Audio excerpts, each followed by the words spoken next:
নতুন আওয়াজ আসছে, সেটা কি? ছেলে মেয়ের সমান অধিকার।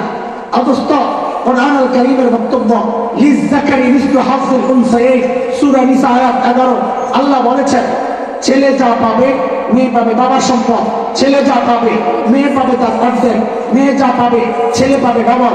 একটু বলেন তো সম্পদ বন্টনের এই নীতি কে নির্ধারণ করেছে? হযরত মাওলানা দিলওয়ার হোসেন সাহেব, হাসান জামিল, হযরত আইয়ুবী, হেফাজত ইসলাম, জামায়াত ইসলাম? একটু চিৎকার করে বলেন এই সিদ্ধান্ত কার? আল্লাহ। এখন কেউ যদি এই সিদ্ধান্ত অমান্য করে অস্বীকার করে তার ইমান থাকবে? অথচ রাষ্ট্রীয়ভাবে এই সিদ্ধান্ত যদি আসে তো কত মানুষ বেঈমান হবে আপনার খবর আছে? এমন ভাবে ওরা প্রচারণা চালাচ্ছে, ইমানদারদের দিনের মধ্যে এখন সংশয় তৈরি করে দিচ্ছে। আমার এক মুসল্লি আমার একদিন কয়েকটি জানেন, হুজুর যাই বলেন না, এই বিধানটা না আমার কেমন কেমন জানি লাগে। ওর কথা শেষ করতে দিই না, আমি মুখের উপরে বইয়া দিছি আপনার ইমান ভালো, আমার কেমন কেমন জানি লাগে। কথা ঠিক আছে না? হ্যাঁ, এটা আমার কথা না আল্লাহর কথা? আরে আমার কথা না, কার কথা?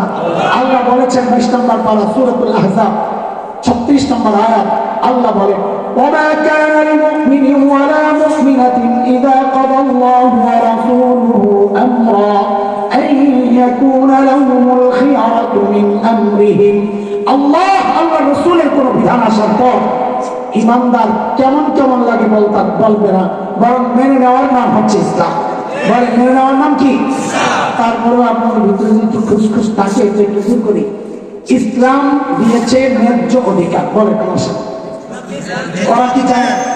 সমান অধিকার। ওরা কি চায়? সমান অধিকার। নাস্তিকরা কি চায়? সমান অধিকার। রেখে দেওয়া সম্পদের ছেলে আর মেয়ে সমান সমান পাবে, ওরা চায় সমান অধিকার। ইসলাম দিছে বলেন না, ন্যায্য অধিকার। কথা বলেন, ইসলাম দিছে ন্যায্য অধিকার। সমান অধিকার, ন্যায্য অধিকার বুঝেন?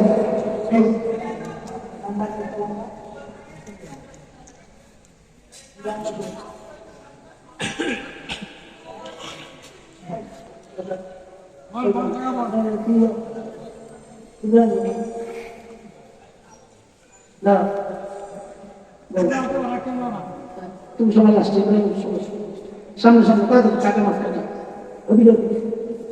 সমান অধিকার আর ন্যায্য বন্টন বুঝে ধরে না। আমি যদি পারফেক্ট সাইজ আনতে পারি না, সময় লাগবে, আমার সময় নেই। ধরেন এখানে প্রথম ব্যক্তি প্রথম ব্যক্তি মনে করেন সবার চেয়ে লম্বা, এর 2 ইঞ্চি ছোট মাঝখানেরটা, তার 2 ইঞ্চি ছোট শেষেরটা। তো প্রথমটার চোখ যেই বরাবর, মোহাম্মদুল্লাহ মাওলানা চোখ যেই বরাবর, পরেরটা কপাল ওই বরাবর, এর পরেরটার মাথার উপর দিয়ে গেছে। ঠিক আছে না হিসাবটা? এখন মনে করেন একটা দেয়াল গেছে মোহাম্মদুল্লাহ মাওলানা থুতনি বরাবর, মানে চোখটির উপর দিয়ে গেছে। এখন মাঝখানেরটার চোখের সামনে দিয়ে গেছে দেওয়াল, পরেরটার মাথা বরাবর গেছে দেওয়াল। দেওয়ালের ওই পাশে একটা দৃশ্য দেখা দরকার, তাদের খুবই জরুরি। এখন একজনই দেখে, বাকি দুজন দেখতে পারতেছে না। আমাদের দেওয়ার সাথে এই দৃশ্য দেখে মায়া লাগছে, 3টা ইট পাঠাইছে। না ওই 3টা ইট পাঠাইলাম, আমার কাছে 3টা ইট আছে, এটা দিয়ে তোমরা দেখার ব্যবস্থা করো। এখন এই 3 ইট কি করবে? সমান অধিকার ওদেরকে যদি বলা হয় 3 ইট 3 জনকে ভাগ করে দাও, তোরা বলবে 3 জনকে 3টা দিয়ে দাও, সমান অধিকার। আচ্ছা বলেন তো 3 জনকে যদি ইট 3টা দেই তো 3 জনে দেখবে না একটাই বঞ্চিত হবে? বলেন তো। প্রথমটাই তো ইট ছাড়াই দেখে, দ্বিতীয়টা 1 ইট হলে চলে, 3 নম্বরটা 1 ইট দিয়ে দেখবে না, 1 ইট দিছে তার কপাল ভাসছে, চোখ ভাসে না। কিন্তু যদি ইসলামকে দায়িত্ব দেওয়া হয়, ইসলাম মোহাম্মদুল্লাহকে বুঝাবে, বাবা তোর তাল্লাই লম্বা বানাইছে, তুই ইট দিয়ে কি করবি? ওরা ইট দিবে না, পরেরটারে 1টা দিবে, শেষেরটারে 2টা দিবে। এখন সবাই দেখবে, এর নাম হচ্ছে ন্যায্য বন্টন। এর নাম কি? বলে এর নাম কি?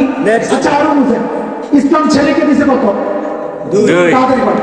ছেলেকে দিছে কত? 2। মেয়েকে 1। এমন বিষয়টা কি বুঝেন একটু? আমাদের মাওলানা ফজলুল্লাহর ছেলে আর মেয়ে যাবো নানা বাড়ি, যাও তো এই উন্নয়নের একটা কিছু চায়। তো ফজলুল্লাহ কি করছে? মেয়ের হাতে 50 টাকা দিছে, ছেলের হাতে দিছে 100 টাকা। এমন ওই নারীবাদীরা হালকাও শুরু করছে, মোল্লা খালি মায়া করে ঠকানি মোল্লা কথা। কিন্তু হুজুর পরে কি বলছে এটা শোনেও না, বলো পরে কি বলছে? ফজলুল্লাহ মেয়েরে 50 টাকা দিয়া, ছেলের 100 টাকা দিয়া, পরে ছেলেরে বলতেছে আব্বা যাওয়ার সময় রিক্সা ভাড়া লাগবে 50 টাকা, আসতে লাগবে 50 টাকা, আবার ভাড়াটা তুমি দিয়ে দিও।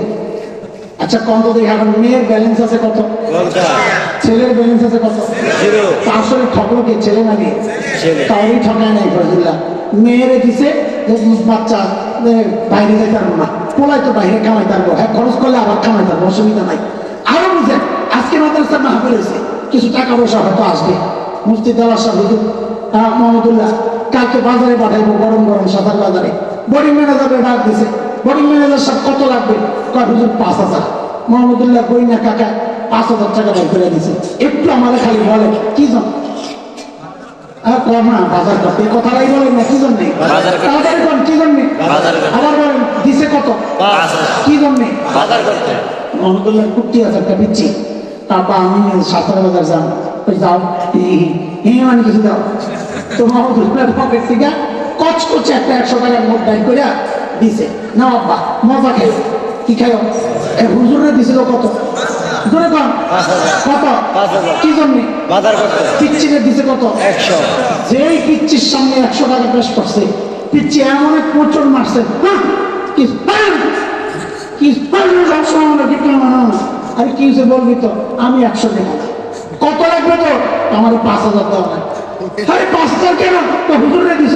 আরে হুজুর তো বাজার করবে, আমিও তো বাজারে যাবো সমান অধিকার। আচ্ছা আপনারা বলেন, এই যে পিচ্চির সমান অধিকারের দাবিটা, এটা যৌক্তিক না অযৌক্তিক? বলেন এটা ঠিক আছে না পাগলামি? ছেলে এখন ঠিক আছে না পাগলামি?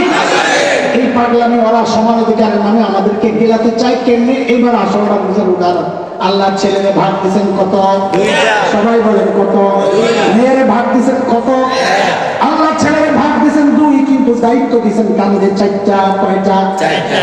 2 এর সাথে দায়িত্ব কয়টা? 4টা। আল্লাহ মেয়েরে ভাগ দিচ্ছেন কত? দায়িত্ব